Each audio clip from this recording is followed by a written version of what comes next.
दौंड तालुक्यातील धायगुडेवाडी येथे यवत पोलिसांनी गांजा वाहतुकीवर मोठी कारवाई केली आहे। या कारवाईत एकूण 29 किलो 600 ग्रॅम गांजा जप्त करण्यात आला आहे। एका 4 चाकी बलेनो गाडीतून या गांजाची वाहतूक करण्यात येत होती। गोपनीय माहितीच्या आधारे यवत पोलिसांनी कारवाई करीत 14,50,000 रुपये किमतीचा गांजा पोलिसांनी जप्त केला आहे।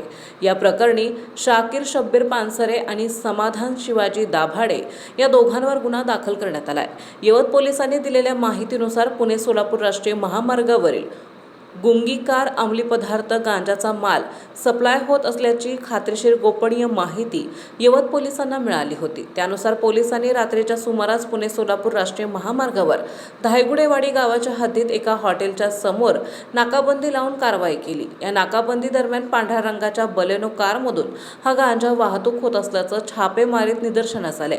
या छापेमारीत 14,50,000 रुपये किमतीचा 29 किलो 600 ग्रॅम वजनाचा गांजा जप्त करण्यात आला आहे।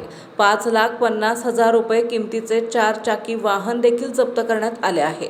या प्रकरणी शाकीर शब्बीर पानसरे मूळ राहणार तालीम समोर एलवडेवाडी तालुका हवेली जिल्हा पुणे यांच्या विरोधात गुन्हा दाखल करण्यात आला। या प्रकरणाचा पुढील तपास यवत पोलीस करीत आहेत।